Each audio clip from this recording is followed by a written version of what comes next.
It's a very small world, David. I wrote a review on you back for my college paper 25 years ago, and now we're standing right here next to each other in front of this illustrious crowd filled with people like Ming Tsai and Martha Stewart. I mean, who would have thunk it? But you know, we're here not only in front of the rock stars of the television world, but also in the presence of the rock stars of the world of science. Our next presenter has dedicated his life to the pursuit of a treatment and cure for HIV/AIDS. He's focused on scientific research, fundraising, and building awareness about this disease. But before Dr. David Ho was on the cover of Time magazine as the Man of the Year, he was sitting next to you in Sunday school. Yeah, David and I were two people in a total class of 4 in a church in Glendale, California. And then by sheer coincidence, we ended up as neighbors years later. And David and Susan's daughters, when they were young, walked my dog. Thank you. Very small world. David is a recipient of numerous honors and awards and currently the scientific director and chief executive officer of the Aaron Diamond AIDS Research Center and the Irene Diamond Professor at Rockefeller University. He's been a committee of 100 member since 1990. And because of the huge amount of respect for David and his work, he's been asked to present the award for 2 of our honorees tonight.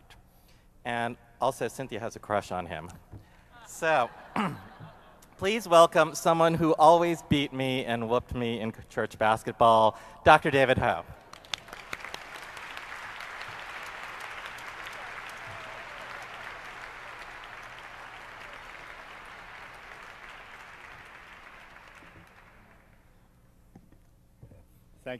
Thank you very much, Cynthia and David.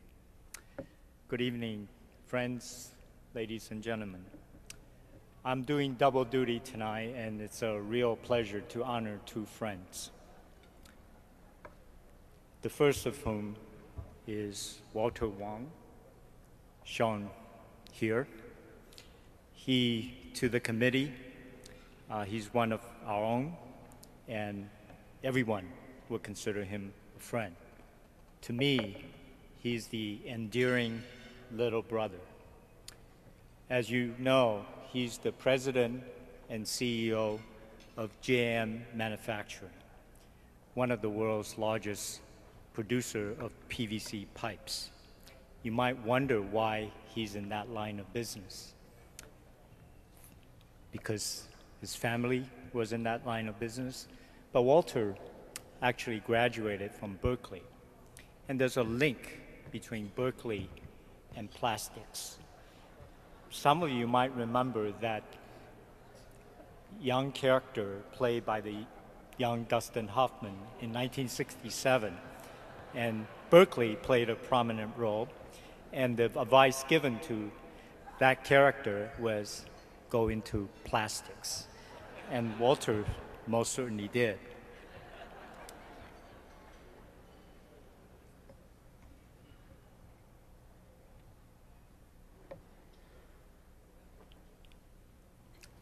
Here's Walter with his Ellis Island medal.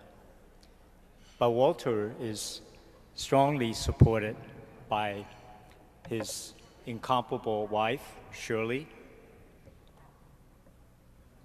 who's missing from the picture.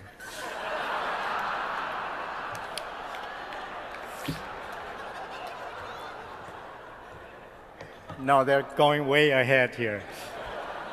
They promised me they wouldn't alter any of the pictures. Please go back. Anyway, Walter and Shirley have... No, that's not Walter and Shirley.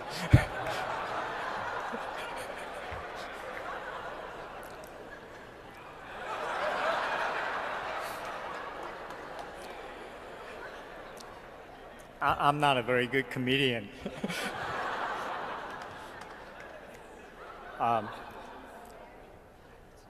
Just stay with the doctor and the patient.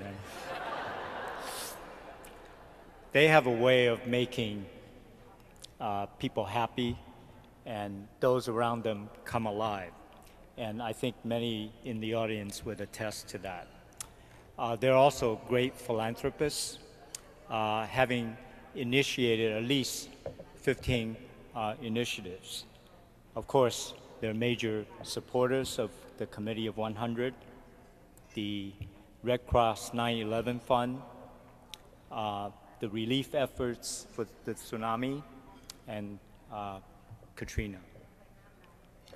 And if you would go back to the doctor and patient slide.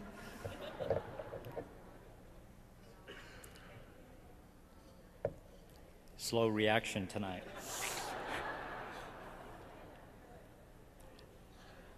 They are also important supporters of medical research, having endowed a major professorship.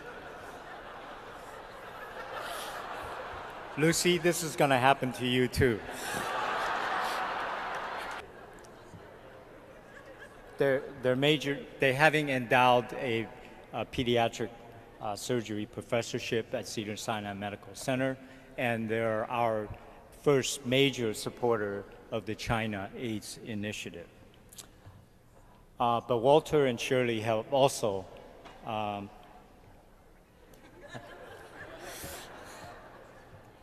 leveraged their business in PVC pipes to bring clean water to important communities that require this important resource, including in Honduras and northern Thailand.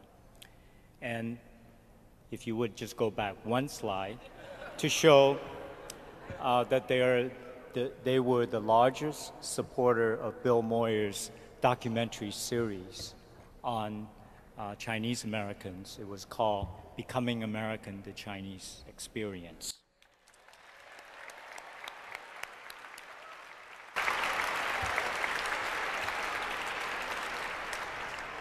And more recently, they were the C funders for a short documentary called The Blood of Yingzhou District, depicting the plight of AIDS orphans in central China. And as you know, very recently, that short documentary won an Oscar.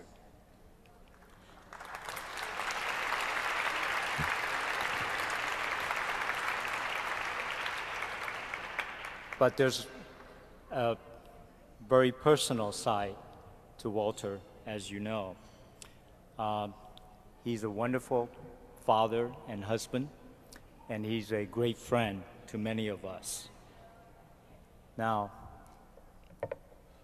I don't know where that slide is, but there is a slide that shows Walter in the fall of 2005 having a great time with a number of Committee of 100 friends on the Silk Road. And Walter had his great moments on that trip. Now you could go back to that slide. You could see here Walter doing some sort of weird dance, but his style at least is better than that pathetic looking C100 member to my right. And then lastly, here is Walter after, I don't know, about 10 glasses of 儿子娃娃, which for those of you who don't know, 儿子娃娃 is a drink in Xinjiang that is worse than vodka. It's deadly. And you can see Walter totally wasted here. Next slide, please. Now, but many of us on that trip actually noticed that Walter, other than those few moments, was not feeling so well. He was a bit down. And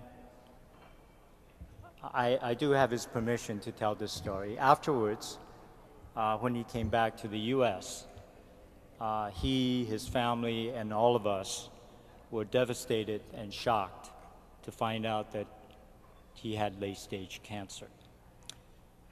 And he faced this with tremendous dignity, grace, and humanity, and with fantastic support from Shirley and the rest of the family.